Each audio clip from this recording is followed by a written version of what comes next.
दोस्तों नमस्कार। स्वागत है आपका हमारे इस यूट्यूब मंच पर। दोस्तों, जिस प्रकार से बिहार में सरकार बनी, सरकार बनने के बाद आज शपथ लेने के 5 दिनों बाद पहली कैबिनेट बैठक हुई। एजेंडा भी जारी किया गया। 6 एजेंडे को मंजूरी मिली, जिसमें औद्योगिक विकास, आईटी हब, तमाम तरह की बातें कही गई है। लेकिन असली बात जो अब तक नहीं कही जा रही वो क्या है? वो एजेंडा आप हमारी स्क्रीन पर देख सकते हैं कि एक पूरा एक पन्ने का नोटिस निकाल दिया गया कैबिनेट बैठक के बाद। जो परंपरा होती है उसके मुताबिक बता दिया गया कि पहली कैबिनेट बैठक में ये 6 एजेंडे हैं। लेकिन बिहार में जो असली एजेंडा बना हुआ है, खासकर पॉलिटिकल एजेंडा, कि जिसका विधानसभा अध्यक्ष, जिसका स्पीकर, उसी की सरकार 5 साल वही कंटिन्यू करेगा। अगर नीतीश कुमार की पार्टी का स्पीकर बना तो नीतीश कुमार कंटिन्यू करेंगे। अगर भारतीय जनता पार्टी ने अपना स्पीकर बना लिया तो नीतीश कुमार के लिए 12-15 महीनों से ज्यादा मुख्यमंत्री की कुर्सी उनके लिए है नहीं। अब इस स्थिति में जो अंदरूनी खबर आ रही है वो ये है कि जनता दल यूनाइटेड स्पीकर की कुर्सी पर अड़ गई है, पीछे हटने के लिए तैयार नहीं है। मुख्यमंत्री नीतीश कुमार ने अपनी तरफ से स्पीकर के लिए जनता दल यूनाइटेड की तरफ से एक नाम का चयन भी कर लिया है। भारतीय जनता पार्टी की तरफ से तो तमाम नाम चर्चा में है, जेडीयू की तरफ से भी तमाम नाम चर्चा में है, लेकिन जनता दल यूनाइटेड ने किसके नाम का चयन किया है वो मैं अभी आपको बताऊंगा। लेकिन उस नाम से ज्यादा महत्वपूर्ण यह है कि आखिर ये हुआ क्या है। दरअसल जेडीयू जब 43 सीटों पर थी, 50 से नीचे आ गई थी, उस वक्त विधानसभा अध्यक्ष की कुर्सी जेडीयू को छोड़नी पड़ी थी। 2020 में चिराग मॉडल के तहत जेडीयू 50 से नीचे आई थी। जब जेडीयू नंबर 2 की पार्टी बनी 2015 में, 71 सीटें थी, तब भी उसने विधानसभा अध्यक्ष की कुर्सी नहीं छोड़ी थी। और अब जेडीयू ने, खासकर मुख्यमंत्री नीतीश कुमार का स्टैंड एकदम साफ कर दिया है कि जब 71 पर विधानसभा अध्यक्ष की कुर्सी जेडीयू रख सकती है तो 85 पर क्यों नहीं रख सकती। यही वो सवाल है। जब 71 पर जेडीयू थी तब उनसे 9 ज्यादा विधायक राष्ट्रीय जनता दल के थे। जी हां, 2015 में 71 जेडीयू जीती थी और उनके गठबंधन सहयोगी राष्ट्रीय जनता दल ने 80 सीटें जीती थी। उस वक्त भी 9 ज्यादा सीटें जीतने के बावजूद राष्ट्रीय जनता दल स्पीकर के लिए नहीं अड़ी और जदयू नेता विजय चौधरी स्पीकर बनाए गए थे। अब जेडीयू का तर्क है कि चूंकि अब बीजेपी के विधायकों की संख्या तो 4 ही ज्यादा है और वो 4 का अंतर भी आने वाले कुछ दिनों में खत्म हो जाएगा, सिंगल लार्जेस्ट पार्टी जेडीयू बन सकती है, तो सिर्फ 4 विधायक जब ज्यादा है फिर बीजेपी स्पीकर के पद पर क्यों अड़ी हुई है। बीजेपी यदि स्पीकर के पद पर अड़ी हुई है तो इसकी साफ मंशा है, एकदम क्लियर एजेंडा है कि आने वाले समय में उसको नीतीश कुमार को मुख्यमंत्री पद पर नहीं रहने देना है। ये भावना जनता दल यूनाइटेड के अंदर घर करती जा रही है, तभी नीतीश कुमार स्पीकर के पद पर अड़ गए हैं। और जब स्पीकर के पद पर अड़ना था तो 43 विधायक होने के बावजूद जो मंत्रालय, जो विभाग, बिहार का पुलिस प्रशासन, थाना पुलिस, एसपी डीएसपी का दफ्तर किसी सहयोगी दल के हवाले, यहां तक कि जेडीयू के भी किसी मंत्री के हवाले नीतीश कुमार ने नहीं किया था, वो विभाग अब नीतीश कुमार ने भारतीय जनता पार्टी के नेता सम्राट चौधरी के हवाले कर दिया है। सम्राट चौधरी चार्ज भी ले रहे हैं, सम्राट चौधरी सलामी भी ले रहे हैं पुलिस अधिकारियों से। यानी सलामी तो वो ले रहे हैं, लेकिन सलामी लेने के बाद क्या सम्राट चौधरी, जो बिहार के डिप्टी सीएम के साथ साथ गृह मंत्री भी हैं, आने वाले वक्त में बिहार के मुख्यमंत्री पद की कुर्सी की तरफ कदम बढ़ाएंगे। ये मनसा जेडीयू को अब समझ में आ गई है कि करना क्या है। जनता दल यूनाइटेड की तरफ से पिछले 2 दिनों के पोस्टर को देखिए। ये दोनों पोस्टर आप हमारी स्क्रीन पर देखिए, एक कल का है और एक आज का है। विकास का तीर 25 से 30 नीतीश की बात कही जा रही है। 25 से 30 के बीच में नीतीश कुमार कौन कौन से विकास करेंगे, किस तरह के काम करेंगे, वो दूसरे पोस्टर में बात कही जा रही है। और इन दोनों पोस्टर को देख करके आपको साफ लग गया होगा कि जेडीयू इस बात को यदि असर्ट कर रही है, चुनाव के बाद इस तरह की बातें 25 से 30 की कर रही है, इसका मतलब साफ साफ है कि जनता दल यूनाइटेड के मन में कहीं ना कहीं आशंका है कि 25 से 30 के बीच में भारतीय जनता पार्टी उनके साथ खेल कर सकती है। जो खेल उद्धव ठाकरे के साथ हुआ और फिर बाद में एकनाथ शिंदे के साथ भी हुआ, वही खेल यहां भी हो सकता है। मुख्यमंत्री की कुर्सी उनसे ली जा सकती है और बीजेपी अपने किसी नेता को मुख्यमंत्री बना सकती है। लेकिन इस पूरे खेल पर बर्फ डालने के लिए कोई कुर्सी महत्वपूर्ण है, तो वो विधानसभा अध्यक्ष की कुर्सी है, क्योंकि अंक गणित का हिसाब किताब तो विधानसभा में होना है।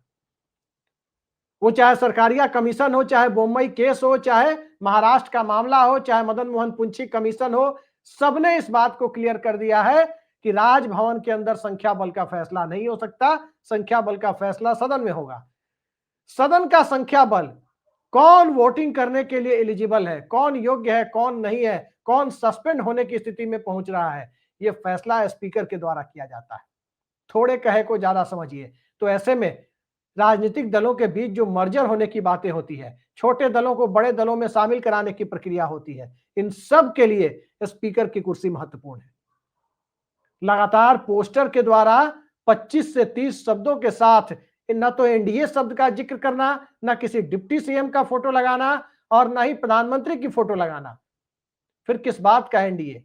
जेडीयू अपने पोस्टर में यदि एनडीए की जगह नीतीश सरकार और 25 से 30 शब्दों का इस्तेमाल कर रही है, तो इसके मायने आसानी से समझे जा सकते हैं।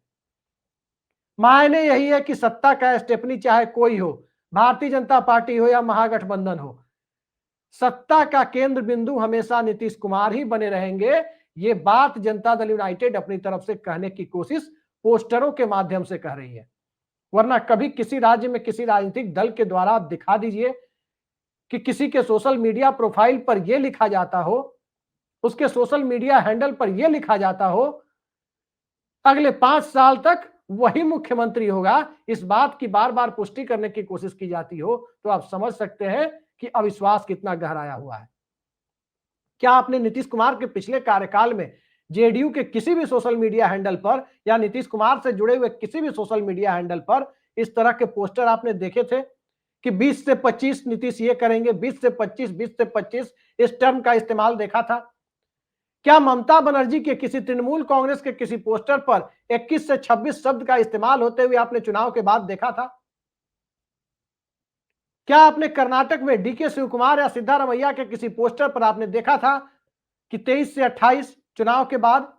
चुनाव के पहले जो लिखे जाते रहे हो, चुनाव में सत्ता में आ जाने के बाद यदि ये लिखने की नौबत आ रही है, तो साफ मतलब यही निकलता है कि अविश्वास की खाई बहुत गहरी है और इस अविश्वास की खाई के बीच जनता दल यूनाइटेड स्पीकर के पद पर कंप्रोमाइज करने के लिए तैयार नहीं है।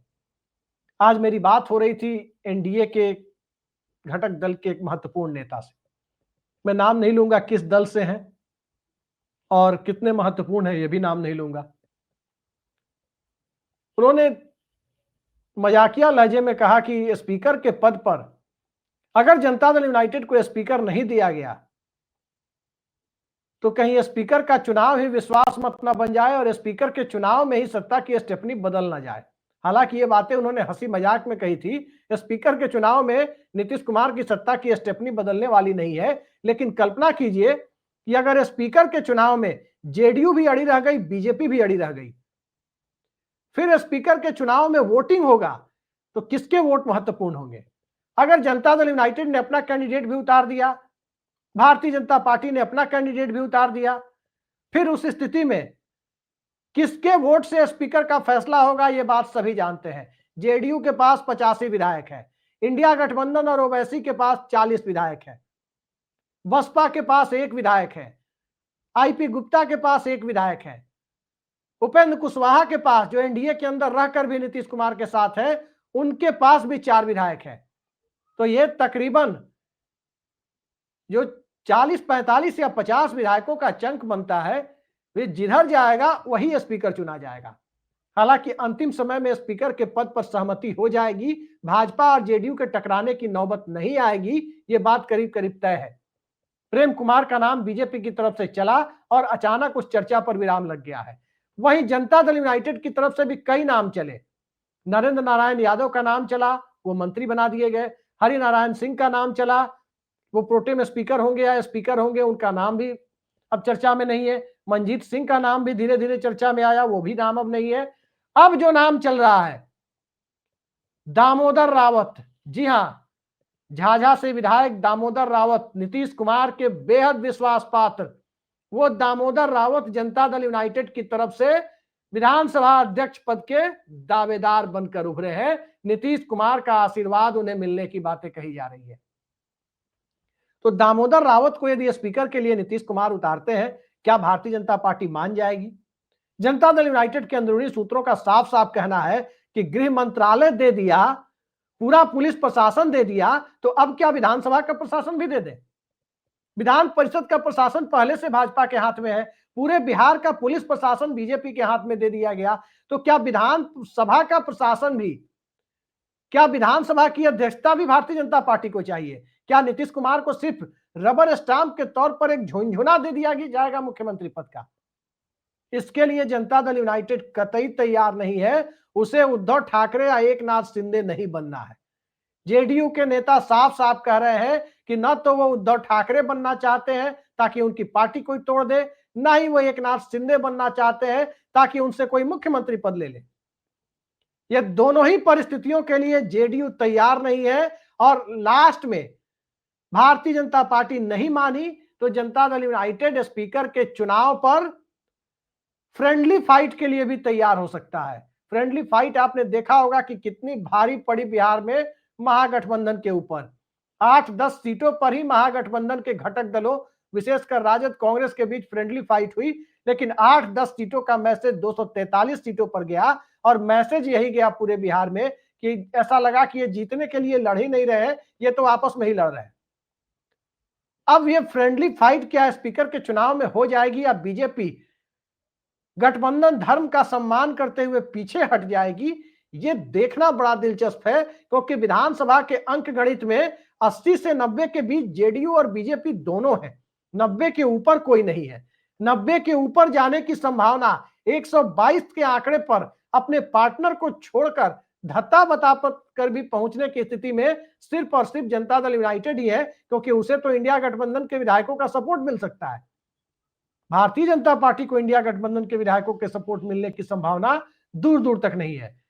जेडीयू को अभी से असदुद्दीन ओवैसी सपोर्ट के सिग्नल दे रहे हैं, बीजेपी को असदुद्दीन ओवैसी सपोर्ट कर देंगे, उनकी पूरी राजनीति खत्म हो जाएगी।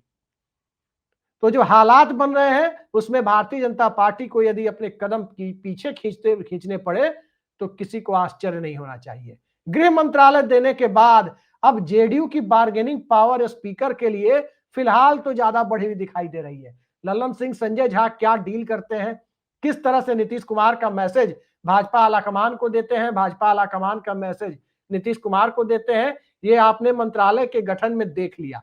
सीट शेयरिंग में किस तरह से एक ही तरह का कट पेस्ट वाला ट्वीट आपने देखा कि सभी नेताओं ने किया, नीतीश कुमार ने वो ट्वीट नहीं किया था और अंततः कई सारी सीटों पर उन्होंने बिना सीट बंटवारे के सिंबल देने शुरू किए, तब जाके एनडीए के अंदर जो खेल चल रहा था उस पर काफी हद तक विराम लगा। तो उस खेल पर विराम लगाने के बाद क्या विधानसभा अध्यक्ष के पद को लेकर, उस पद पर कब्जेदारी को लेकर जो खेल करने की कोशिश हो रही है, क्या उस पर भी विराम लग जाएगा? चर्चाओं पर यकीन करें तो 1 दिसंबर से 5 दिसंबर तक विधानसभा का सत्र है। 1 दिसंबर को विधायकों की सबको शपथ दिलाई जाएगी, प्रोटेम स्पीकर शपथ दिलाएंगे और फिर उसके बाद सदन के नेता और विपक्ष के नेता को सदन के अंदर मान्यता प्रदान करेंगे और उसके बाद विधानसभा अध्यक्ष के चुनाव की प्रक्रिया को आगे बढ़ाएंगे। 2 या 3 दिसंबर को विधानसभा अध्यक्ष के चयन की प्रक्रिया पूरी हो जाएगी। अब देखते हैं जनता दल यूनाइटेड की तरफ से दामोदर रावत या कोई और, या भारतीय जनता पार्टी की तरफ से प्रेम कुमार या कोई और।